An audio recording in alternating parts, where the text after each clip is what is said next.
Welcome to the Strong for Performance podcast, where we give coaches and consultants practical ideas for taking you to the next level in your business and in your life.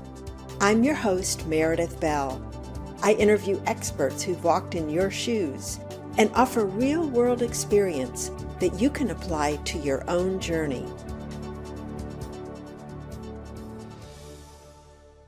Welcome back to another episode of the Strong for Performance podcast. I'm your host, Meredith Bell, and I am so delighted today to welcome as my guest, Jodi Flynn. Jodi, welcome to the program. Meredith, thank you for having me on. I've been listening to your podcast, and there's a part of me that wants to pinch myself, like, I'm here being interviewed by Meredith Bell. This is exciting. Well, Jodi, you and I met, it's been 4 or 5 years ago now.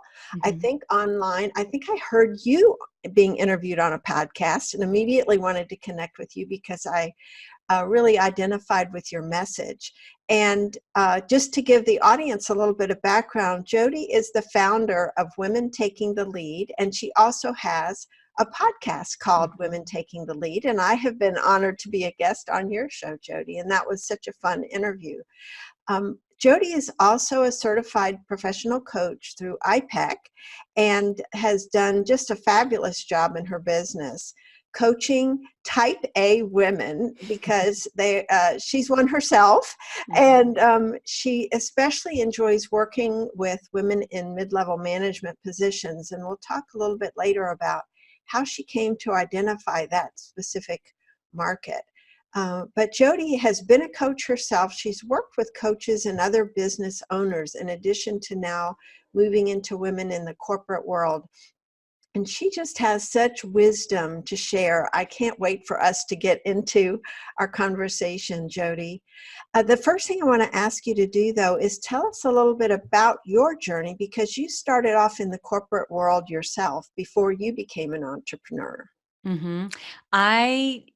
To go way back, I was a psychology major, and I thought I was going to be doing counseling, some psychotherapy, and imagine myself in a very cushy living room type setting, chatting with people all day.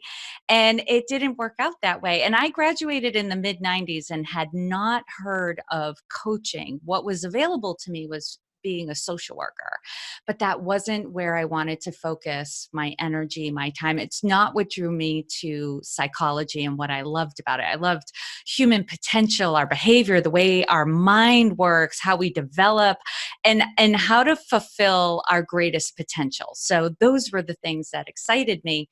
And so I pivoted and I took an entry-level position in a mutual fund operations company, not where I thought I was going to end up, but it turned out to be an environment that I thrived in because it's very structured. And I didn't know a lot about mutual funds. I was obviously not a business major, but I enjoyed the work and learning and achieving. And I quickly rose to the ranks. I was promoted 5 times within 6 years. I ended up moving to Maine, became the assistant vice president of corporate quality, just because I am an overachiever. I was always taught, to have a good work ethic, that if your name was going on something, make sure that it's the best that you could do at the time you were doing it. And that really guided me, and that helped me to thrive. And then I hit a point where it wasn't as challenging anymore, right? That allure of the next thing was gone, because then I saw the lifestyle and what was required of people who were at the vice president's level. And that didn't appeal to me, because one of my core values is freedom. And they all seem to be really tied to the job and those positions. And I started to feel like, gosh, with corporate quality, a lot of my job was for myself and my team was to bring out the best in everybody. And even though they might not have been in their dream jobs, it was like, how can we work together as a team? How can we do our best work? And that enlivened me. But then the question of, could I be doing more of this out in the world? Not just at this company. Can I spread this around and do more of it with more people and more scenarios? Like, that bug bit me. And then I started meeting coaches And I was like, I think this is it. It was like, when the student is ready, the teacher appears. I was ready and I was eager for it. And in 2010 was when I made the transition from my corporate job into being in business full time as a coach. And it's been a journey since then, but an enlivening one. I'm sure. And one of the things, because I guess of your interest in psychology and you've worked so much as a coach with other coaches and entrepreneurs, it seems like in our earlier conversations, you've really identified some areas that kind of hold these folks back. And even people in the corporate world too. This idea of setting boundaries Mm-hmm. and falling into people pleasing. And I think that's one of the things that really drew you to working with women, because women seem to have more of a challenge with the boundary part and the people pleasing part. Talk a little bit about what you've seen and how you help guide them Mm-hmm. to set boundaries and be less of a people pleaser.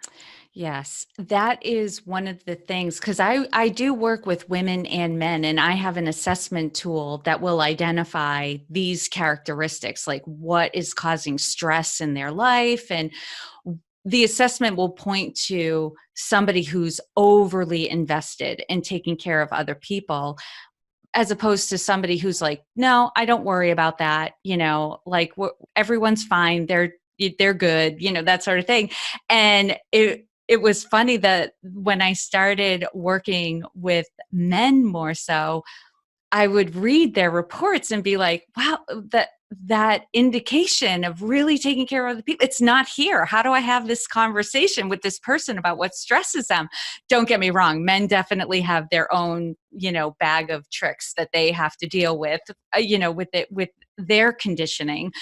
But with women, it is primary, almost like hands down. I rarely see a report where a woman doesn't indicate some form of going into overdrive with people pleasing. And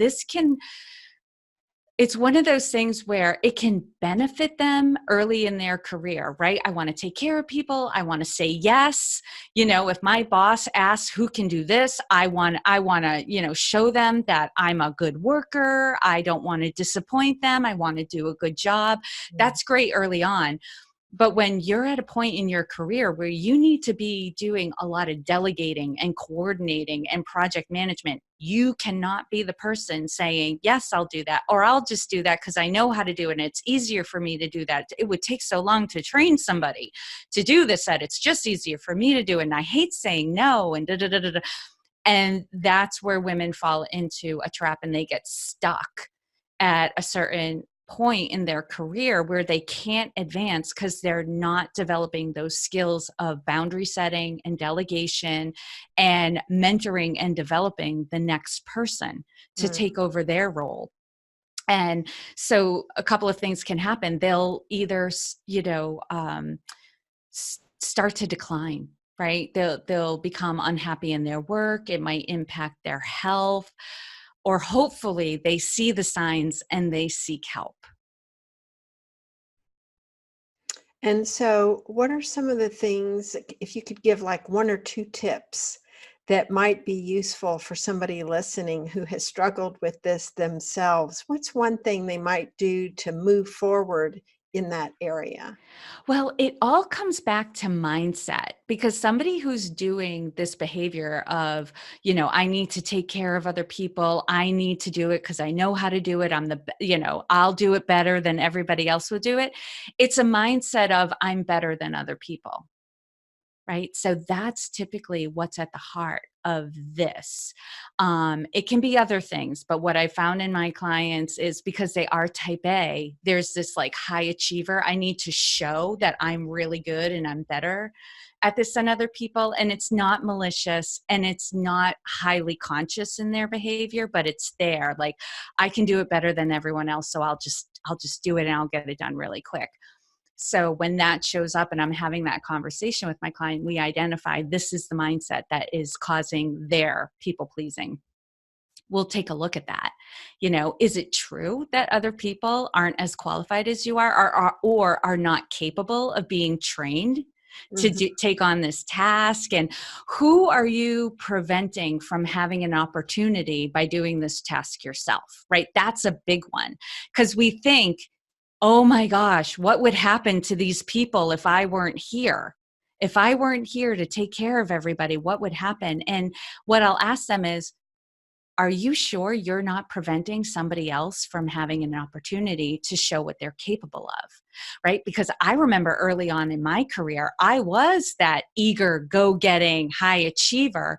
And so when my boss said, look, I don't have time to do this report anymore, who wants to take it on? Like my hand was shooting into the air, like me, I'll take it. Because I wanted to prove that I was capable of taking on more responsibility. And so taking on that mindset that probably the people around you are looking for opportunities to show that they can do the work.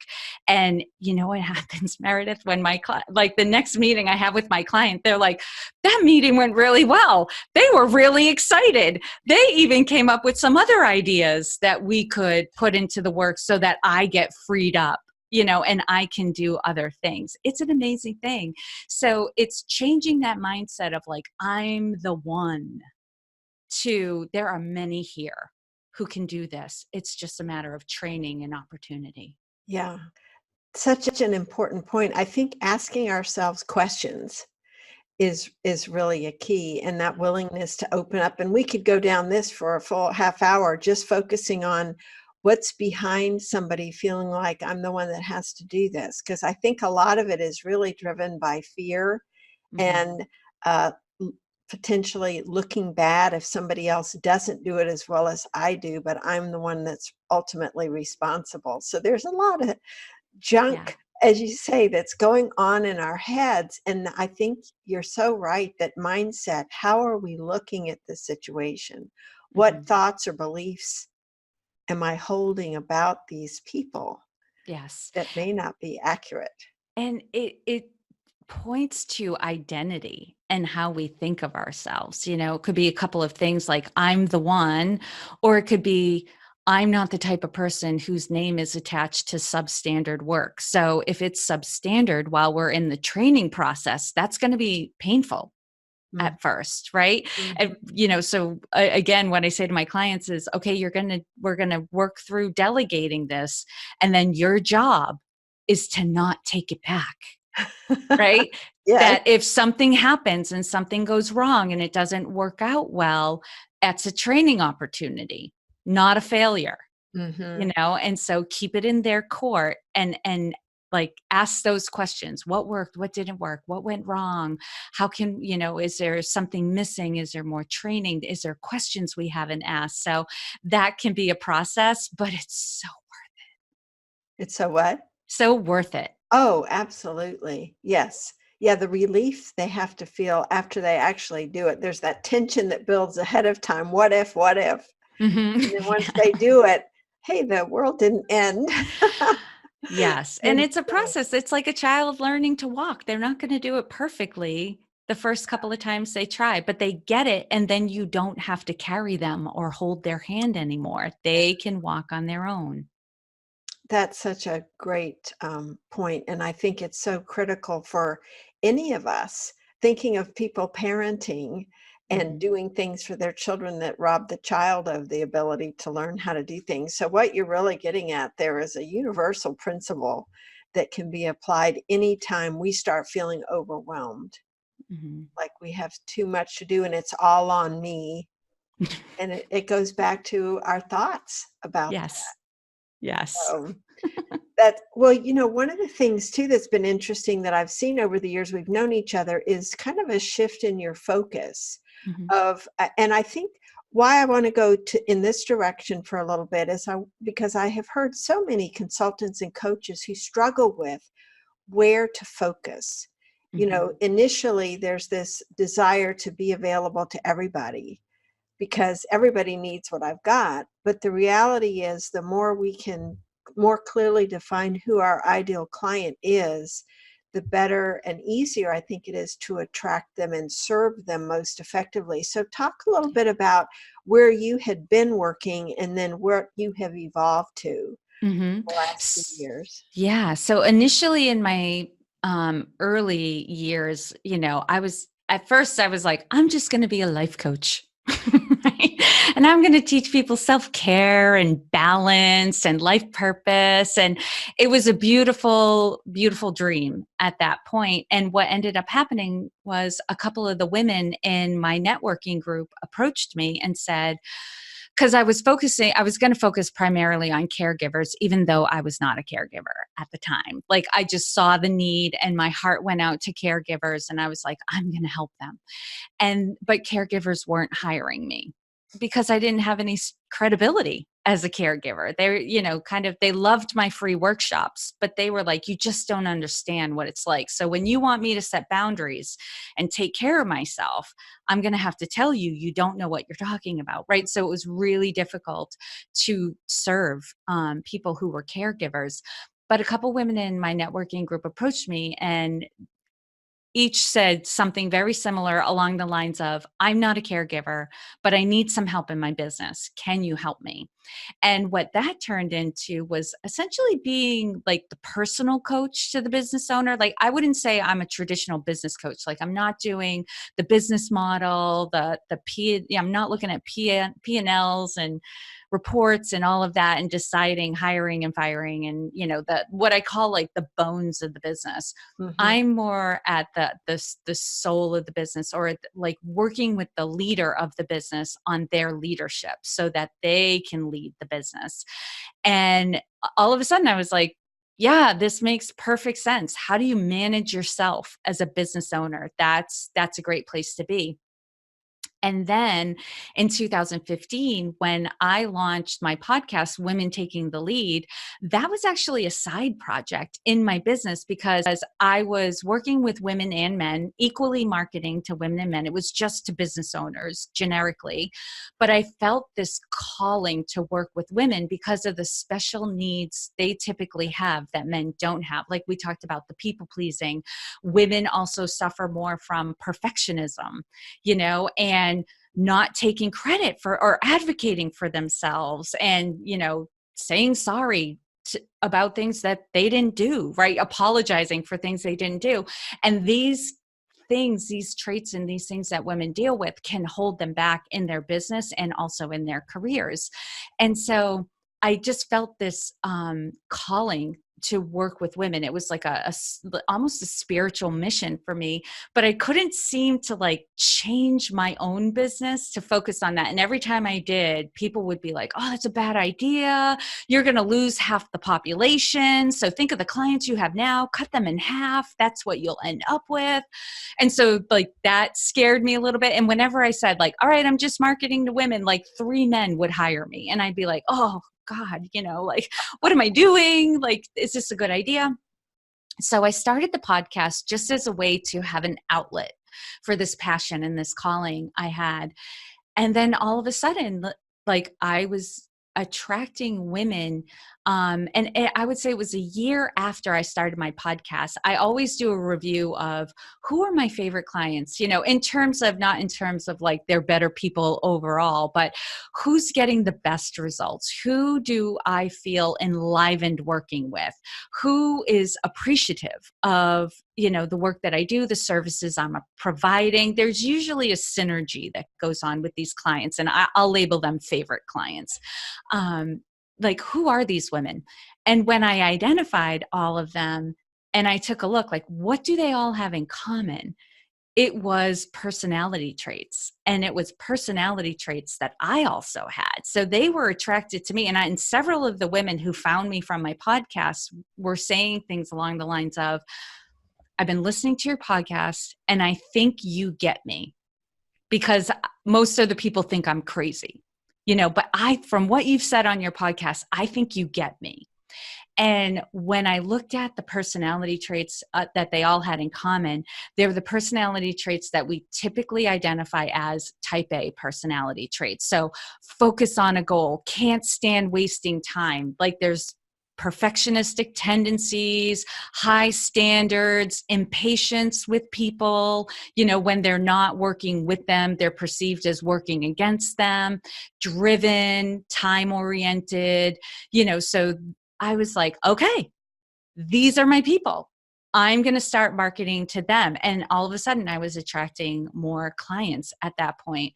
And then each year I do this review. All right, what kind of work am I attracting right now? Who are my quote unquote favorite clients? And then I started getting more work within corporations to lead workshops, to help develop leaders, to help them develop coaching skills, listening skills, conflict management, resolution, along those lines.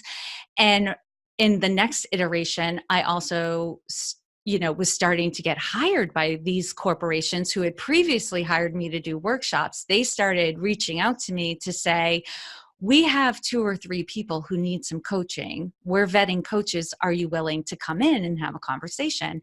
And what was so funny is, like, the first 3 companies that reached out to me, I got all 3 gigs, because in over between the 3 companies, there were 6 individuals, all had type A tendencies, which was just fantastic because I could speak to, and I think part of it is my connections at these companies were also listening to my podcast. So they were also able to identify, oh, this issue that Jodi's talking about on her podcast, that's one of the things, or a couple of the things that are going on with these individuals.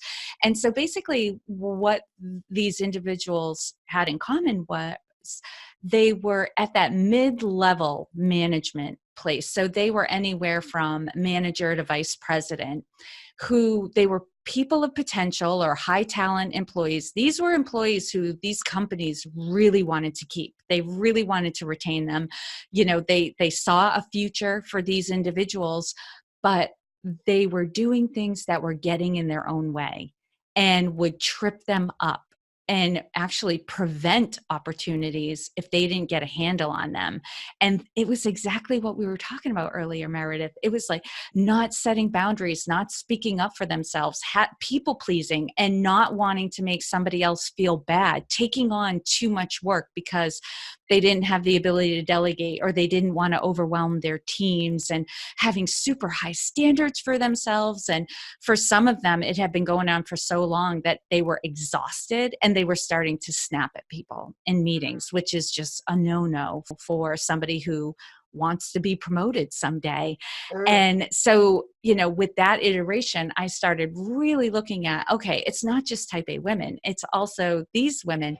Interestingly enough, around that same time, I was attracting micro business owners. So these were women who had consulting firms, or they were insurance agency owners, or lawyers who had small teams. And what was interesting was the dynamics of their job was very similar to these women in middle management, right? They had smaller teams.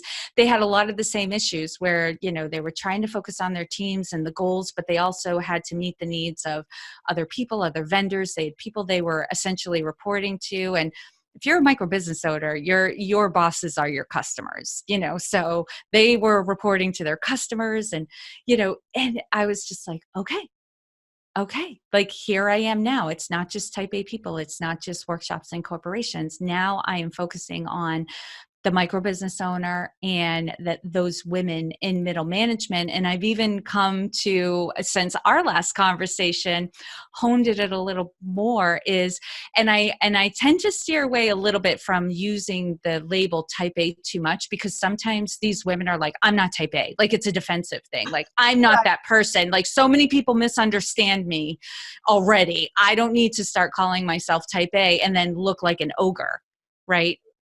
Because that's the perception, that if you're type A, you step on the backs of other people to achieve your goals, and you're so ambitious you don't care about other people, which cannot be further from the truth. These people might have a hard exterior because they're so focused on the goal and they're so busy, but their heart is huge, and the reason why they're doing what they're doing is because they care so passionately.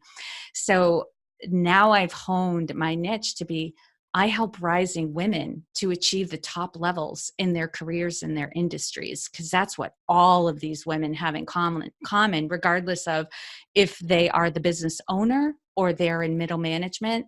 They're striving, they want to be there, and they see themselves at the top as well. Oh, I love that distinction.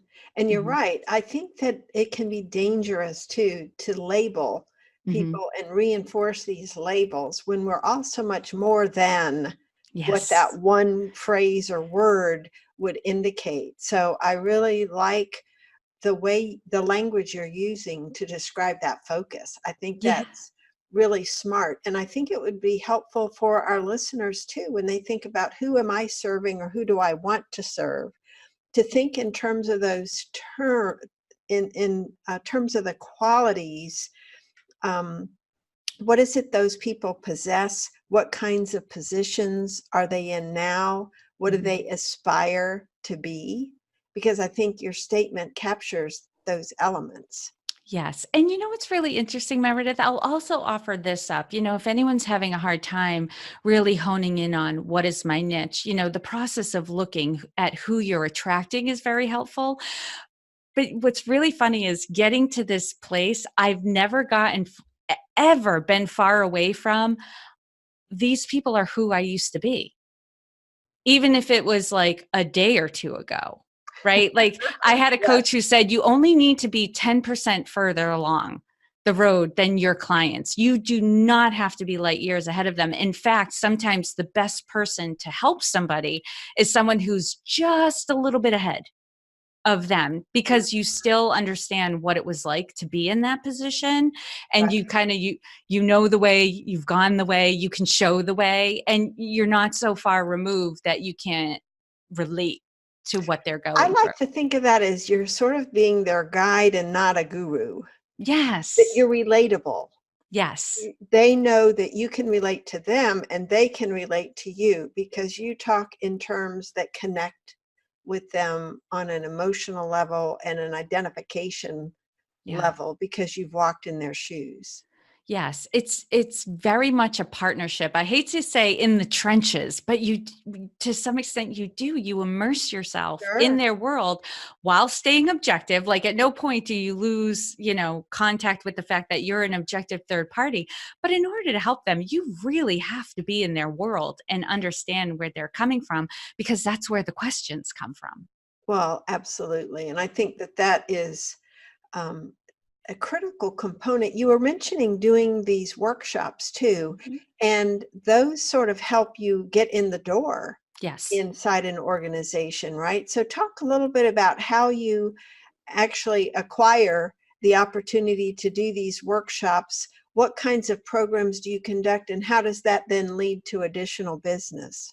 I'll say a lot of my work came from when I was subcontracting for training and development companies or organizational development companies. So putting myself out there to say, if you're at, and what happened with this one particular company, they were at a growth point where they were starting to double book, right? And they went, oops, we don't have enough people to cover all the work we're going into. So if you know a company that's experiencing a lot of growth, you can say, you can use me, and I can help deliver some of your programs.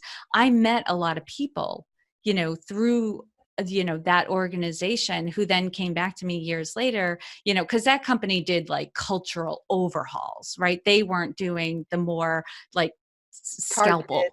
yeah, like, yeah, knit work that I was doing within organizations. So finding companies that, there's that fit where you're not exactly doing, like, you have the same mission, but you're going about it in slightly different ways, or your focus is a little different, and being supportive of them.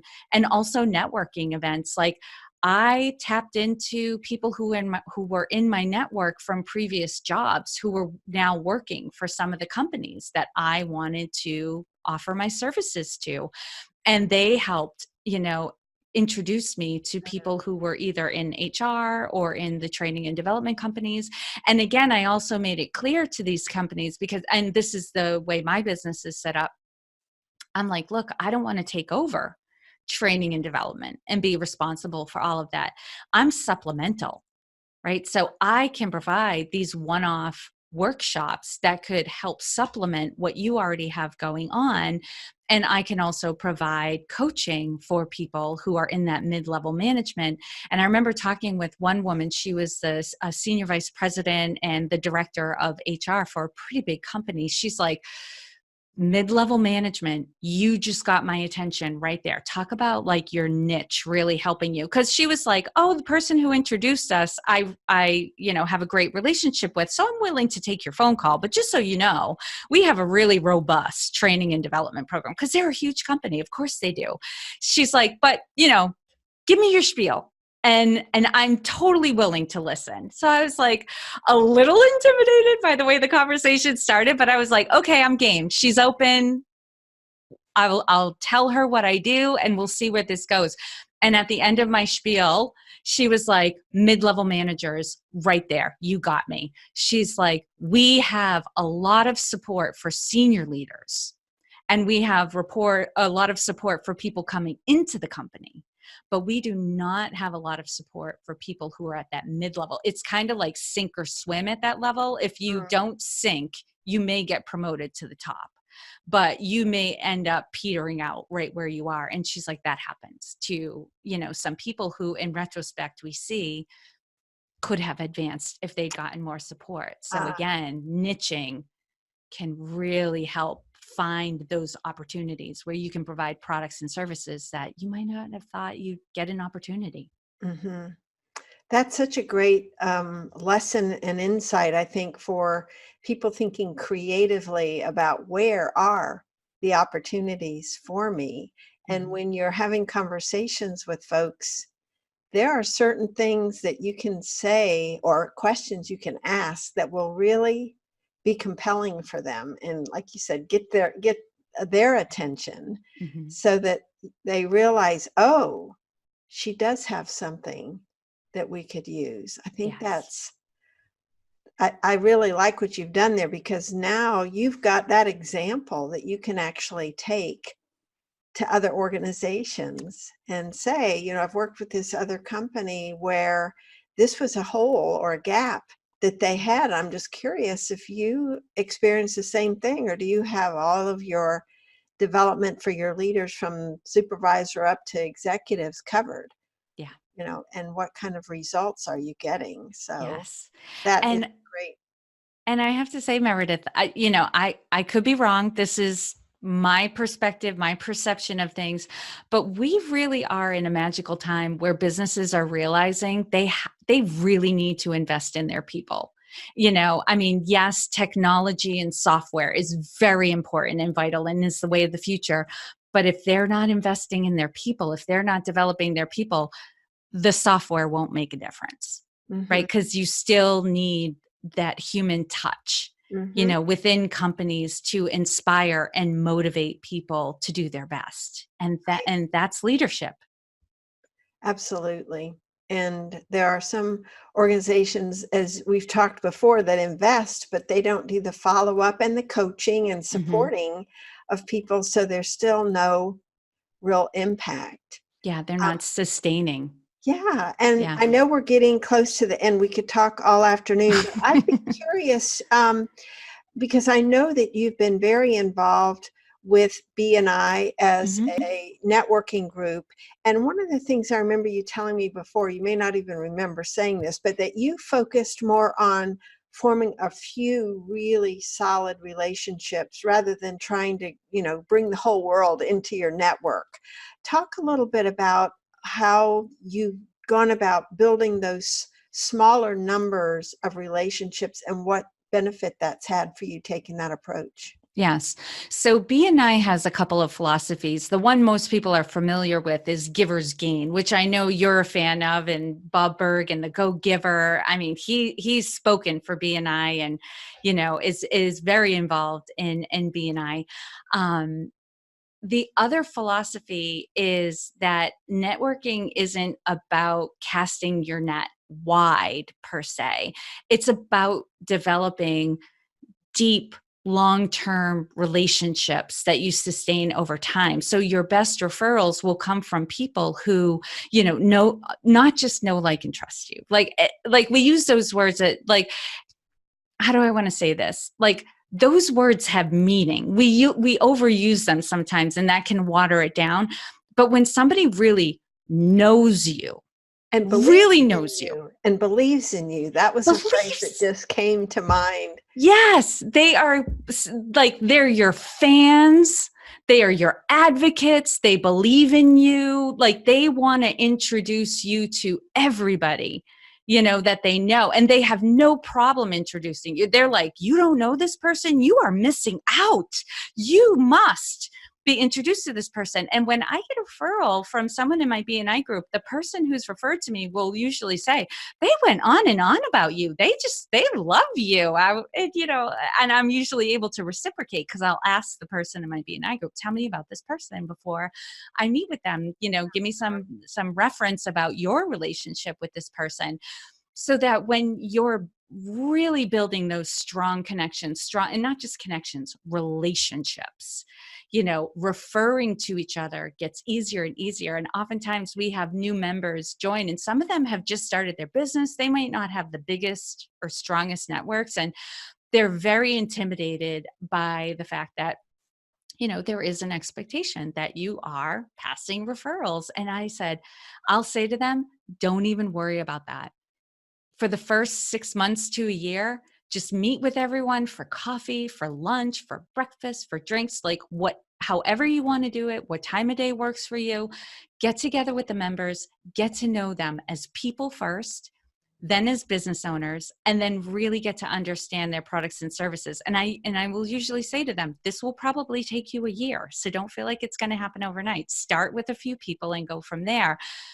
I guarantee you, if you do it that way and your focus is on getting to know people, within 6 months, you'll be passing referrals, and it won't be hard. It'll just be like right there, because this is the thing. We're training our brains to be on the lookout for people who are great referrals, for the people that we really know, we really like, really trust, and that we are believers in, that we automatically are like, oh, you've got to meet my friend. I just had that happen the other day. Somebody texted me saying, hey, I need an IT person. This person's got to be fun and friendly. And I was instantly, no problem. I've got the guy for you. Right. So I connected them. They met. I got a text back from my friend saying, we just met. He's amazing. I love him. We're going to be friends for life. Later that day, I got an email from my BNI member, met with this person. She was great. It was so much fun. We knew a lot of people in common. Like, that's the beauty of perfect. Like, networking to build relationships. Mm-hmm. Yeah, I think that's so important, that give, not with the expectation or holding just saying, I'm going to give you this, but you got to do this for me. Oh, yeah. It's not having those kind of expectations. It's just the Yeah. willingness to give and contribute, and just knowing things come full circle. They do, and they always will. And I've had interactions with people who had that attitude, and it's a turnoff. It's hard to trust somebody who's like, I'll only give to you if you'll give back. It's like, what are we building the foundation of our relationship on? So, coming from that place of like, I'm happy to serve, and trusting, that what you put out will come back to you, and probably tenfold. Yes, I agree. Well, that is such a great note to end on, Jodi, because you are such a giver, and it's always been such a pleasure to get to talk to you, because you have so much that you are interested in giving to others. So thank you so much for being a guest on my show today. Oh, thank you, Meredith. Always a joy to talk to you. And I hope everyone got some value out of this. I am sure they did. With the various points that you touched on, I know that you've resonated with a number of people who are listening. Thank you. Thank you, Meredith. Thanks for tuning in to the Strong for Performance podcast. Now head over to growstrongleaders.com to learn how our tools can increase your impact with clients and expand your business. And while you're there, grab our free ebook, The 5 Secrets to Getting Better at Anything. Until next time, I'm Meredith Bell. Make it a great day.